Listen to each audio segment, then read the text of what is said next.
Welcome along to another walk down memory lane. Over the next half an hour, we're going to look back at one of the most remarkable seasons in modern times as Arsenal went unbeaten, the first invincible side in English football since Preston North End back in 1889. And a huge part of that was the man sitting in the box next to me, Gilberto Silva. Thank you very much for joining us.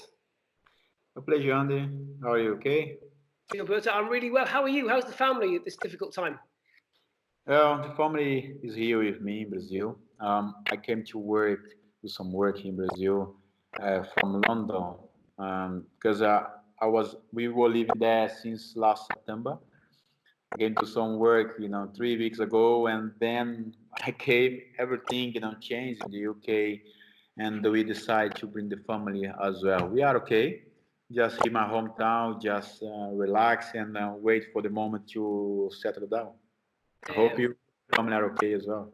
Yeah, do you know what? There are so many people in a worse situation. You won't hear me complaining. Gilberto, let's talk about that great season in 2003 to 2004. So let's put it into context. How did the move to Arsenal come about? Because after the World Cup in 2002, I can imagine you were a man in demand. Yeah, after the World Cup, there was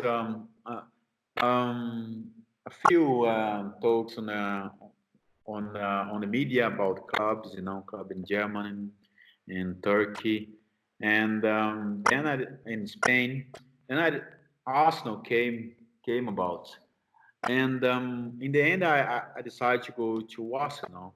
I started to honestly, I didn't know much about the squad, about English game, but then I started to get like some information about the team, the squads, and also the club. I think for the club here in Brazil, Atlético Mineiro, was a good choice for them financially, and everything works, in this direction. Did Arsene Wenger call you directly?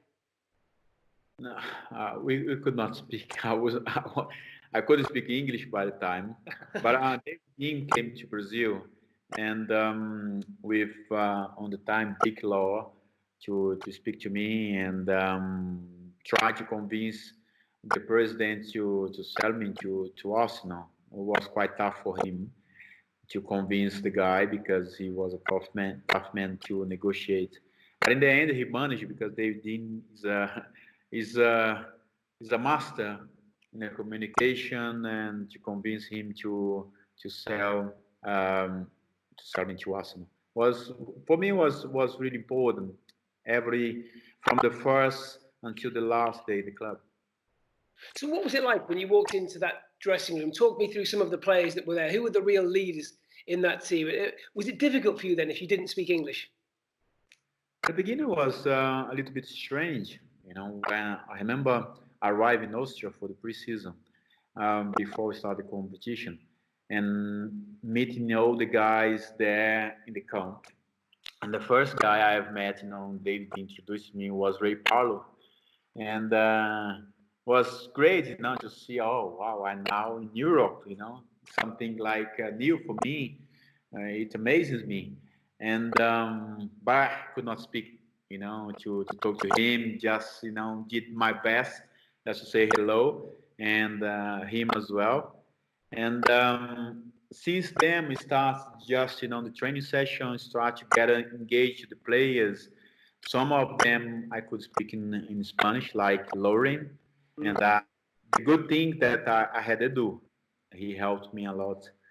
And of course, was quite hard because we were in the same position. Then I started to play, but he was and he is a gentleman. We never put it into dispute between me and him in our conversation. He knew exactly what he has to do to play. I knew exactly what I need to do to play.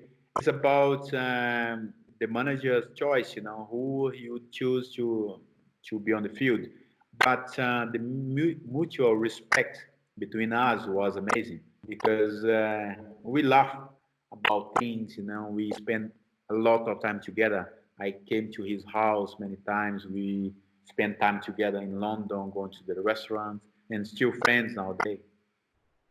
But midway through that first season, towards the end of the season, I remember Arsene Wenger said to the media that the following year that your team was good enough to go unbeaten. A lot of people were a bit sceptical, but it was Wenger, so everyone listened, and you thought, well, if he says it, it's got to be a possibility. And then you look down at the team at the start of that season, and Lehman had arrived in goal. Ashley Cole, Sol Campbell, Colo Touré, Laurent, midfield, you, Freddie Ljungberg, Robert Pires, Patrick Vieira, Henri, Bergkamp. It was an incredible starting 11 that you had most weeks. Yeah. The team was amazing. Those guys you mentioned, the starting 11, the basic one, but also the guys on the bench, the guys who did not play in most of the games. They were there, and every time when Wenger, put them on the field, they deliver, the good service, the good game, and this war is about, achieve something big as we did. It's not about relying on the 11 players you have, but the whole squad, because everyone was important. Even the kit man for us was important. Now the garden guy, the gardener who takes care of the pitch in every week, every day. The guy from the entrance, the people from the reception, the main guy in the gate, because this was about the answer community. This is what we respect a lot, and when we went to the games, we want to put all the trust we have from those people on the field. And obviously, for most of people, when he said that the team had a capability to go unbeaten, because he knew exactly the team he got in hand. But people don't believe you until you achieve things. This Do you is remember quite. that season? Do you remember the first game of that season? You got off to the worst possible start because Sol Campbell got sent off against Everton after 25 minutes, and yet you still found a way to win that game. Well, it's hard, imagine playing in the Premier League in every game when you have 11 players is really hard. And I remember that time play against Everton was tough, very tough, because they on that time, the Premier League we played a lot of direct game. The game was very fast, very directly, many long balls. I remember my first game, I was smashed. I, I, I had to. Uh, I need 2 to 3 days to recover from one game to another because I was not used to the pace of the game, and to the physical condition of the games. I was not used to that. And but play at Everton, and then you have one man sent off. Was hard. But when you have a strong squad, winning mentality, it helps a lot because in this moment when you are in a difficult situation, is when you see that you have a strong team, strong characters in the squad. Do you remember the game against Middlesbrough, 4-0 win? And it seemed as if that was the day early on when the team really clicked. I think, did you get the third or the fourth that day? Oh yeah, it was amazing.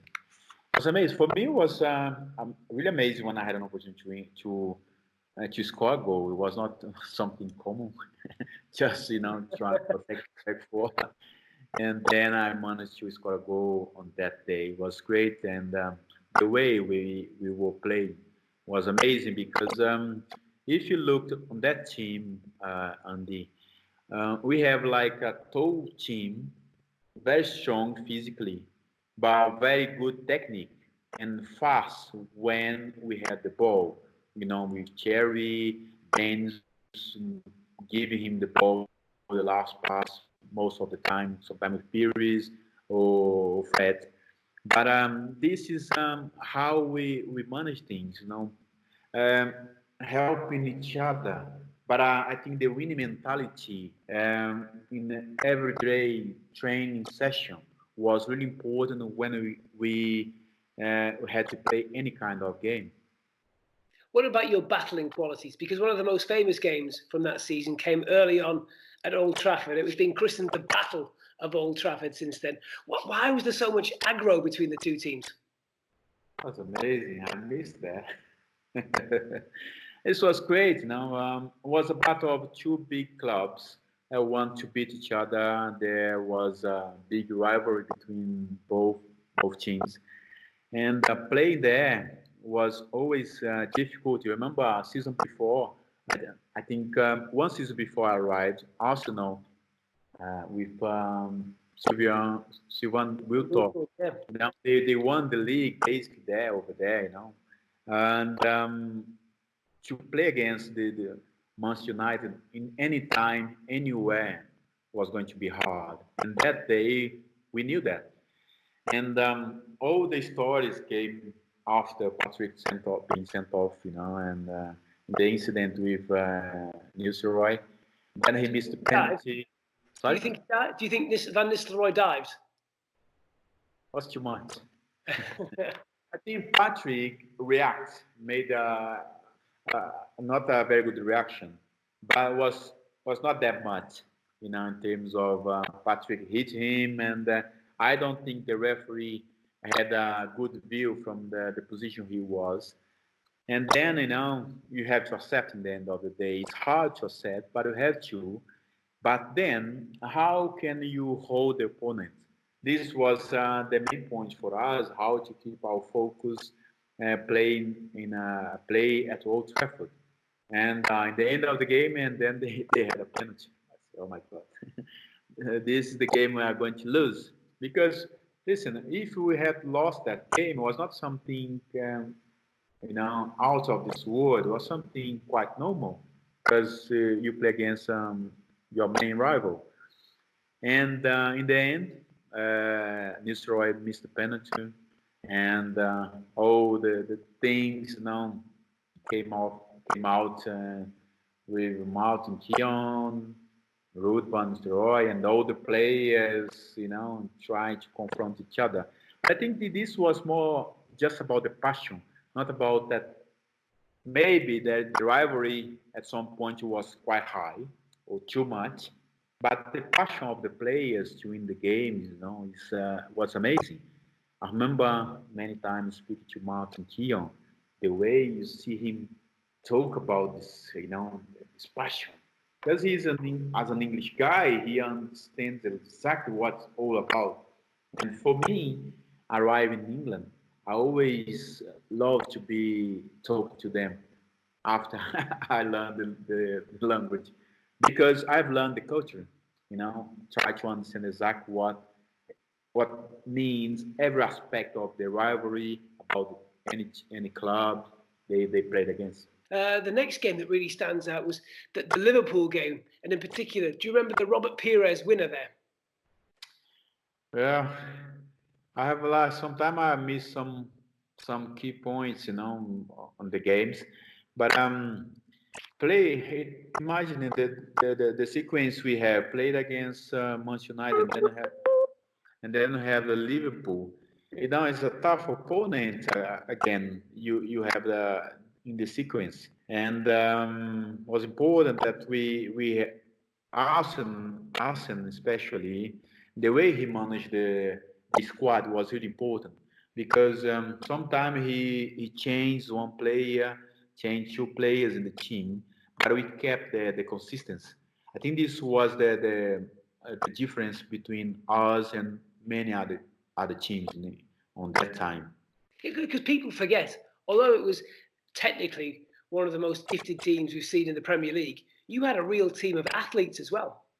Yeah, yes, we did.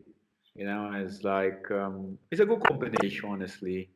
Um, as I mentioned before, at that time we had a lot of play in the Premier League, a lot of long balls, And for example, play against Everton away or at home, Blackburn, Bolton.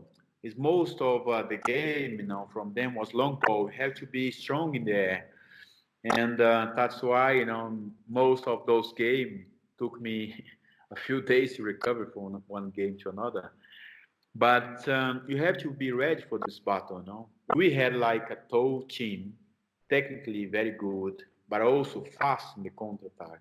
And I think the dangerous moment for many of our opponents was when they were attacking us, because we were prepared to attack them once you get the ball.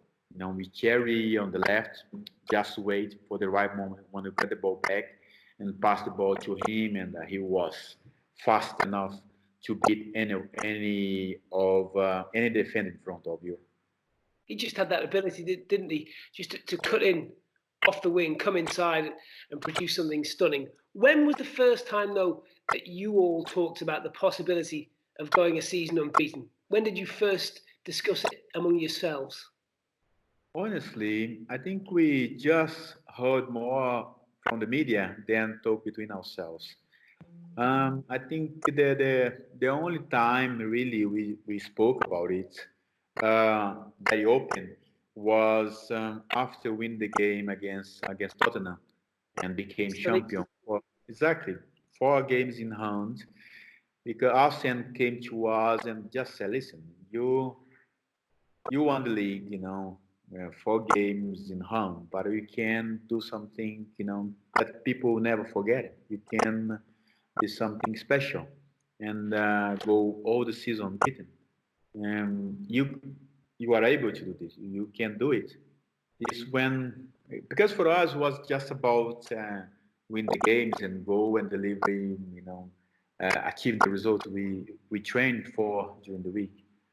And but when we spoke about it after 4 games in hand, and then we start to think, me especially, I start to think, well, he's right. We can do something even more special than just win the league. Not just win the league, but after win the league, what else can you do to become your time in the club even more special?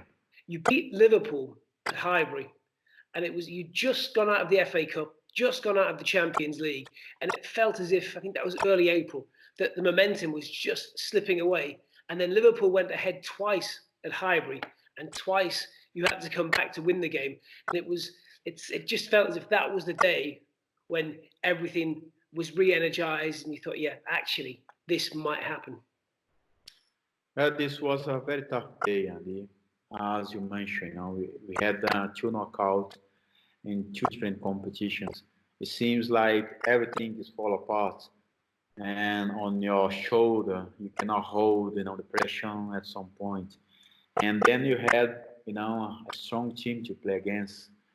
Play against Liverpool was really hard, and they had a very good team and stay in front, the 2 times. The half time was really important for us because Arsene was a little bit of he was angry in the dressing room, but also all the players start to look on each other and say, "Come on, this is not good. We can do much better than what we did in the first half. Just we absorb the responsibility of the first half. Hey, we have to change it. It's not good enough. We can do much better." And as long you take the responsibility, you manage, your mind to change the results. It was that game. So Thierry Henry, I think, got the goal. I think he got the goal to put you 3-2 up, and then a few days later, did he score 4 against Leeds? And Arsene Wenger came out and said at that point, he is the best centre forward in the world. Did you feel like you were playing with the best at that point? Yeah, it was pretty easy to play with him.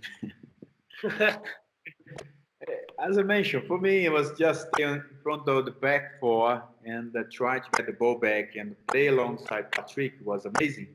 And the combination we have, the understanding we've got, in the middle of the pitch.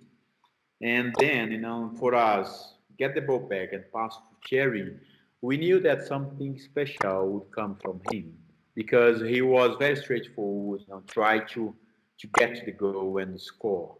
This is what most of the time he tried to do.